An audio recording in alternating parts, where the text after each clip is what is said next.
Vamos lá, pessoal, vamos iniciar então mais uma aula do curso Uso Capião, exclusivo para você, curso que já tinha sido gravado dentro da Ordem dos Advogados do Brasil, mas o respeito que eu e a instituição tem com você, nós fazemos o quê? Nós atualizamos. Aqui na Escola Superior Universitária não é aquele negócio de curso gravado e larga e acabou, igual muitas instituições fazem, inclusive ainda usam o meu nome, cursos que o professor emagreceu 15 quilos, 20 quilos, então estão usando lá. O que eu gosto muito do ESO, da Escola Superior Universitária, do portal ESO, do ESO Educacional, é isso, né? Um compromisso com o aluno, um compromisso de ensinar de verdade, a prática jurídica.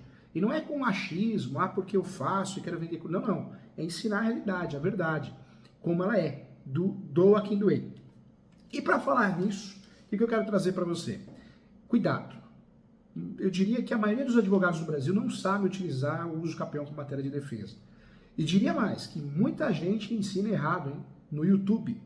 E muita gente que vende curso, dizendo que você vai ganhar os grandes, os maiores honorários de advocacia também, que ensina de forma muito equivocada.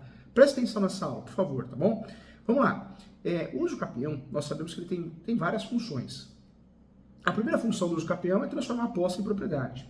Eu posso fazer uso capião da área maior, da área menor, de fração ideal. Então eu posso pegar duas matrículas e transformar numa só. Deixa eu pegar a caneta de exemplo aqui, ó. Duas matrículas, e eu transformo uma matrícula só. Eu faço uso capião, transformando as duas áreas numa só. Eu posso fazer o contrário, eu posso dividir essa caneta em 3, 4, 5, 10. Eu posso fazer uso capião para desmembrar. Então eu posso fazer uso capião para unificar uma área e posso fazer uso capião para desmembrar. O uso capião eu uso para transformar posse em propriedade. É a principal função do uso capião. Mas os especialistas em uso capião devem utilizar não só para isso, mas para proteger o seu cliente, criar um escudo protetor. E como que eu faço isso? Eu faço isso alegando, usufruindo da súmula 237 do Supremo. A súmula 237 do Supremo, ela esclarece o quê? Que o uso capião poderá ser arguido em matéria de defesa. A pesquisa, você acha com facilidade no banco de dados de jurisprudência do STF. É uma jurisprudência, é uma súmula 237, anotou aí? 237 do Supremo Tribunal Federal. Tá? Então, importante, que não recuperou decisões sobre o teor denunciado, você acha com facilidade no site do Supremo. O que eu quero trazer para você? Como que eu trabalho com a súmula 237? Então, quando eu, advogado, advogada, suspeito, né, que meu cliente ou meu cliente conta que existe uma iminência de litígio, uma discussão, uma eventual arbitramento de aluguel, alienação judicial, extinção de condomínio, reivindicatória, emissão na posse, reintegração de posse, manutenção. Quando existe um eventual litígio, um futuro litígio, se eu estou fazendo uso capião antes, eu posso me blindar utilizando o quê? Da súmula 237 para proteger meu cliente. E nessa súmula 237 eu posso fazer conexão com embargos de terceiro, pedindo talvez a suspensão de um leilão, a suspensão de uma emissão da posse. Então veja, eu vou usar essa súmula dentro do meu uso capião. A ação de uso capião é declaratória. Agora o que me assusta, gente, o que tem de advogada que usa essa súmula de forma equivocada, não usa, ou ainda usa o uso capião numa reconvenção. Então o cliente dele é citado de uma ação possessória, reintegração de posse, manutenção, uma petitória, uma reivindicatória, aí vai o advogado e faz o uso capião dentro da contestação. Meu Deus do céu, show de horrores isso, hein? E aluno meu não faz isso, você não vai fazer isso, não vou deixar você fazer isso porque eu quero teu bem, tô aqui para te ensinar, para te ajudar, para aprender também.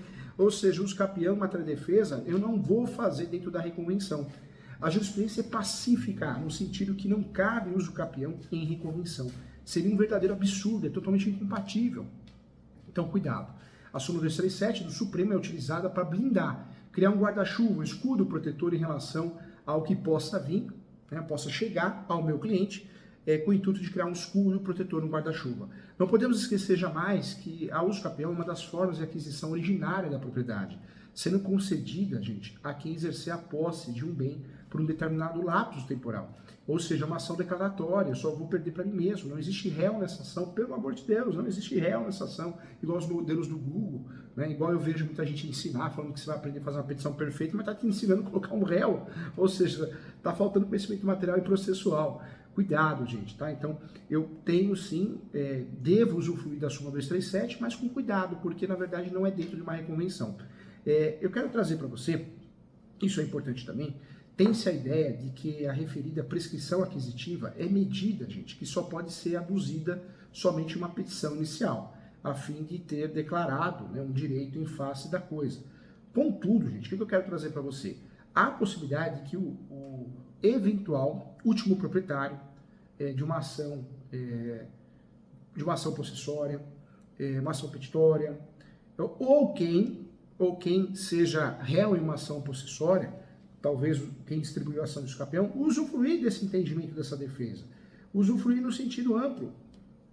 Há a possibilidade de que o réu de qualquer outra ação possessória, o possuidor sendo réu em qualquer ação, use, né, a eventual demanda possessória a seu favor, ou a petitória, aplicando sim a súmula 237, mas com isso tem que ter um usucapião distribuído.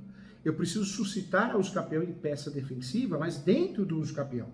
Ou seja, eu tenho o usucapião em andamento com essa súmula, aí na defesa, na contestação, legal, vou mencionar essa súmula, mas eu tenho que ter o usucapião já distribuído, tem que ter o usucapião já em andamento. Então, eu vou suscitar o usucapião em andamento, que tem a súmula 237, e vou mencionar novamente na contestação. Legal, mas não reconvenção, tá? Eu vou mencionar numa eventual defesa, numa eventual contestação, não apenas se defendendo, mas também atacando, comprovando que eu preencho os requisitos de determinada modalidade de usucapião. Existem mais de 36 espécies, tá bom? Então isso é importante. Eu trago também que, considerando o princípio da eventualidade, em que a contestação é um momento útil ao réu apresentar toda a matéria de defesa, que entenda pertinente, entende-se que a única oportunidade que o réu tenha para arguir ao usucapião é no momento da contestação, tá? Mas não em reconvenção, dentro da contestação, mas jamais em reconvenção. Uma vez que os artigos 336, 341 e 342 esclarece que o diploma de processo civil ele é a peça de defesa. Então, são explícitos, inclusive, ao determinar a obrigação do réu em deduzir toda a matéria defensiva em momento oportuno, sob pena, claro, de serem considerados verdadeiros as manifestações suscitadas pelo demandante, ou seja, pelo autor, pelo requerente, estando impedido de suscitar qualquer outra tese defensiva depois da contestação, salvo as exceções legais. Por isso nós temos que ficar esperto e usar isso no momento oportuno. Tem um julgado que eu queria mencionar com você, tem um julgado, um entendimento do Tribunal de Justiça do Estado do Rio Grande do Sul, e chamou a atenção. Na apelação 700-77-54-8279. 700-77-54-8279. E também a 700-7798-3559. Eu trago como exemplo. Afirmou o entendimento jurisprudencial que a exceção da usucapião deve ser vinculada na contestação, além de ser instruída com provas do preenchimento de seus requisitos, conforme a aplicação da súmula 237 do Supremo, a qual possui a seguinte redação: o usucapião poderá ser arguido em matéria de defesa. Então ficou claro nesse julgado que te passei, nessa jurisprudência, que não cabe essa súmula dentro de uma reconvenção, não é a lógica da coisa.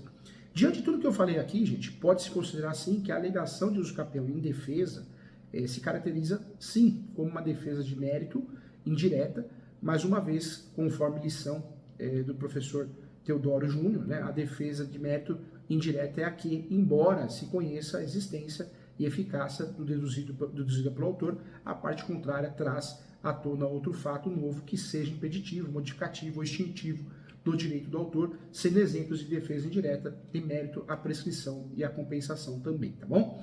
Há ainda a possibilidade de deduzir a usucapião em reconvenção? Jamais, nunca. Então não faça isso, se fizer isso está errado, né?